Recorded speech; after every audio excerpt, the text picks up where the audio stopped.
Joyboy for you with another unboxing review and benchmark. This time on the Asus Strix GTX 980 graphics card. As you can see there, you've got the normal Strix logo of the mechanical owl, which I think is a really cool look. Again, the usual 980 in the bottom corner there, the game stream, GameWorks, G-Sync and DirectX 12 support. So it does have its have the direct CU to cooler, 30% quiet, silent gaming. The cooler does actually switch off with the fans not moving on desktop at idle for 0 decibel noise. So that's very good if you're doing something where you need a quieter system. It's got 4 gigs of GDDR5 RAM. Again, there's the 0 decibel thing, and DigiVRM. Super alloy power, stable clocking, basically helps you overclock that a bit better. Usual sorts of things on the side, not a huge amount of information, some basic specs and that in different languages on the bottom there. Once again, you can just pause and read it. And the serial number on that side. Bottom again, it's the usual sorts of stuff. Nice Geforce GTX 980 there. I don't think they could have made that much bigger. And now we come to the back. They've got a nice picture of the card there. All its inputs and outputs on the so all its outputs on the back. So 3 display ports, HDMI and a DVI. Sports PhysX and GPU Boost 2.0, the usual sort of stuff. As I said, the Digi plus VRM plus super alloy power basically just makes things more stable when it comes to overclocking. You can get their overclocking software as well, the GPU tweak. As usual, it's all the sorts of information which you can get on their website. This card does have a core clock of 1178 and a boost clock of 1279. It's a bit higher, fair amount higher than the reference cards. Let's get this box open and have a look inside. And here, once again, we have a box in the box. This time we have the Asus In Search of Incredible on the top in gold rather than the gloss black, which you see with a lot of boxes. And then we have the same on the accessories box inside. That's one side. And there we have the card itself. We'll have a quick look at the accessories first. I'll just move all this out. So in this rather large accessories box, we don't actually get a huge amount. We have a dual 6-pin to 8-pin PCI adapter. The driver disc, again, always go to the manufacturer website to get the latest drivers, and a quick startup guide, or speed setup as they've called it with this one. It's basically the same thing over and over in different languages. And unusual to see with a graphics card, you can actually put your own stickers on it. So I'll just shake them apart if I can. Again, this is a Ri-Fi's card, so it's not actually mine. There we go, sorry. You can choose between red and black, or the greyish black and black, to actually stick on the front of your graphics card there. So yeah, that's about it when it comes to, well, that is it when it comes to accessories. Just four little bits inside this big box. And here we have the lovely Asus Strix graphics card. So I do like the design on these fans here, making it look like the owl's eyes, and I like the angular shapes here, making it look more like an owl's head. Got a textured Asus little badge there. I think this is steel, I'm not sure, and the shroud.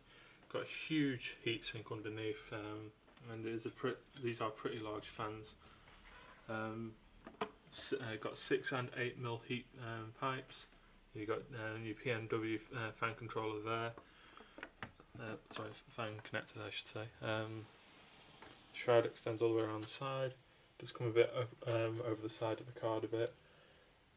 and you see the actual shroud and the heat patch do extend quite a bit beyond the PCB, but at least this time it's more functional rather than like the 780 Ti where it's not very functional. And you got this the right way around, unlike the 780 Ti GHz edition by Gigabyte.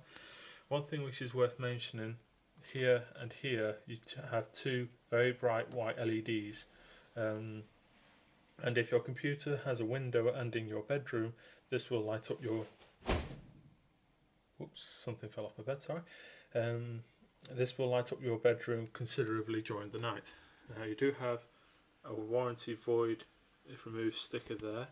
Then of course your SLI bricks, so the SLI fingers there for support up to 2 to 4 cards. Your PCI 16, so your PCI X16 connector there supports up to 3.0, and onto the come to the back here. We've got one DVI-I, which supports your analog signal if you want to have a VGA connected to it, 3 display ports, and a HDMI. That's just about it when it comes to the card itself. Once again, we have a quick comparison there just so you can see the difference between my 780 Ti and the 980 Strix. As I said, the fans are considerably bigger, it's also considerably wider,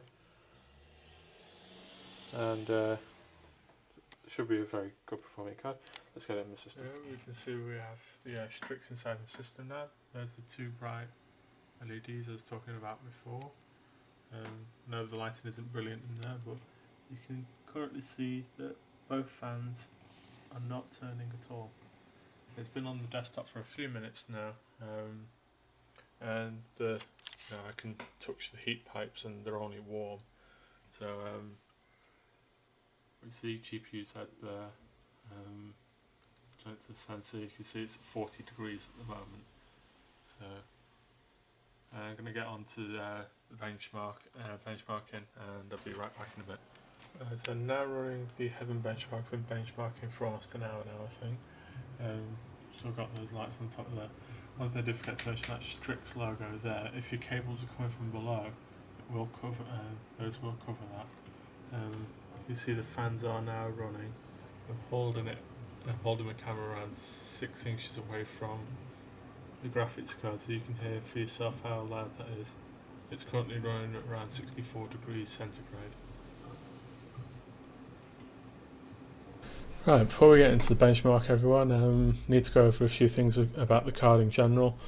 Wi-Fi has had to RMA the card because he was having some form of issue with it in his system. It worked flawlessly for myself, but for some reason every now and then, and it happened randomly, its GPU usage will go from between like 98, 100% all the way down to 0% for between 1 and 5 seconds, causing his frame rates to drop to single digits or causing the game to freeze for several seconds. So Wi-Fi was on the phone to scans where he got it from, along with his 970 G1 gaming cards. Link over here for my review on that. He mentioned this to the people at the RMA department, and they said it would be better just for him to send them back. So that 980 Strix has now been sent back. As I said, it works flawlessly in my system. Good news on this is, unfortunately, Wi-Fi has had lots of bad luck when it comes to his system and his graphics cards and that, and thankfully this channel has benefited from that bad luck. Thank you, Ryan. And thanks to this, we'll be doing a Titan X review, so I can't wait to get my hands on that and get that inside my system to give that a benchmark. Wi-Fi will be appearing in this video, as it's understandable. It's a £900 graphics card. Now onto the card itself. For this review, for some reason Asus has disabled NVIDIA GPU Boost 2.0 when it comes to this card. so it doesn't automatically overclock like my 780 Ti graphics card. It stays at its boost clock of 1179, and that's it. It doesn't auto overclock like my 780 Ti, which has a base clock, a boost clock of 1150, but GPU Boost 2.0 turns it to 1215. So for that reason, in most of the benchmarks, my 780 Ti beats it. But we did overclock it in Ri-Fi's system, and this card was a beast for overclocking. So with it being in his system, you can expect a slight skew on results, and it was barely benchmarked before he sent it back. So I have got a couple of benchmarks results for it, which I will point out as the bar graphs go along. It overclocks like a beast. It went from 1179 on the core clock to, was it 1498? I tried so hard to get it to 1500, but it just wouldn't have it, and it was stable at 1498. So that's a 220 megahertz overclock, and his VRAM, his memory overclock, I managed to get that to 525 megahertz overclock. So it's running at over 8,000 effective megahertz. I have recently done some overclocking on my 780 Ti. I've only done FIF benchmarks on that at the moment, so there isn't any Valley benchmarks, so you will see results for that in FIF. I'm yet to do full benchmark gauntlet at it for Valley and Heaven, and yeah, that's right. Just so you know, Ri-Fi's system, when it comes to the overclock for the 980, is running on 4930K at stock clock speed on a Asus X79 Rampage Black Edition motherboard. We think it's more down to his motherboards having issues, so he'll probably change that at some point. His RAM's Corsair Vengeance 2400 megahertz, and he's got 32 gigs of that as well, so he's basically got the same sort of RAM as mine, although the cast latency on mine is slightly faster. So without making this any longer, as it is now 4.5 minutes on this one video, we'll get straight into the benchmarks. Right, the test bench, also known as my personal system, is on an i7 4770K at stock speed, 32 gigs of Corsair Dominator Platinum RAM at 2400 megahertz. On it, it all runs off PCIe SSD, the OCed Overdrive 3x 280 gigabyte version. All my games and OS are on that. And the graphics cards are the MSI R9 295X2, the Gigabyte GTX 780 Ti, Gigahertz Edition, the Gigabyte GTX 970 G1 Gaming, and the Asus GTX 980 Strix. Just so you know, most of these benchmarks are like 16:9 versus 21:9 aspect ratio, so you do see some strange resolutions in my benchmarks. Alright, so no real surprises here. The R9 295X2 once again is right at the top of the leaderboard, all the way across the charts usually. Keep an eye on the resolution at the top, as I won't be mentioning when that changes. Same with the anti-aliasing. As you see, the 980 Strix does fall just under the 780 Ti. Not by a huge amount in most cases, but by a good 10 frames a second here and there. The averages are fairly decent. Again, the The R9, would not go into standard 2560 by 1440 on my screen for some reason. I have no idea why. But as I was saying, down to GPU Boost 2.0 not being enabled. This Strix does perform under my 780 Ti with on that the boost is enabled. And here I have added a new resolution, 2560 by 1080, which is the 1080 version of 21:9. Again, you can see the scores are fairly high. Surprise here that the 780 Ti performs very closely to the R9.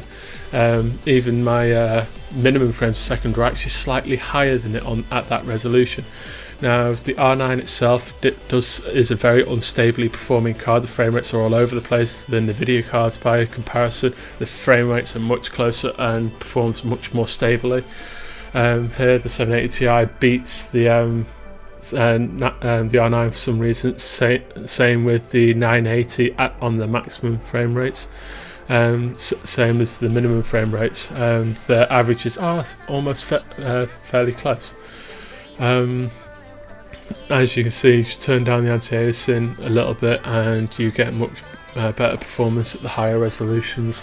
So I'd say this card is fairly good at 1440 standard resolution with reduced anti-aliasing, although you probably would prefer to not prefer to actually benchmark it for better results. I did forget to mention when I was on previous 2560 by 1080, there was an OC result for the 980 Strix where you could see it was just a couple of frames a second above my 780 Ti, as you can see here. So you can get a huge performance gain of a good 10 frames a second by just OCing it. So, as I said, this card is a beast when it comes to overclocking. Again, there's only a couple of benchmarks for its OCing. Again, you see there the minimum frame rates on the R9 just stupidly low for such an expensive and such a what's supposed to be high performing card. To me, the Nvidias were much better at keeping their frame rates more stable. You can see they all scale to roughly the same amount off each other's performance, as they're only a couple of percent difference. Now onto Thief. It's the only game which I have a built-in benchmark for, but has mantle support, so you've got mantle on and off for the R9s. You see it makes a fair amount of difference, and also there is a 780 Ti overclock here. As you can see, I can only get 2 to 3 frames a second boost with a 55 megahertz overclock on the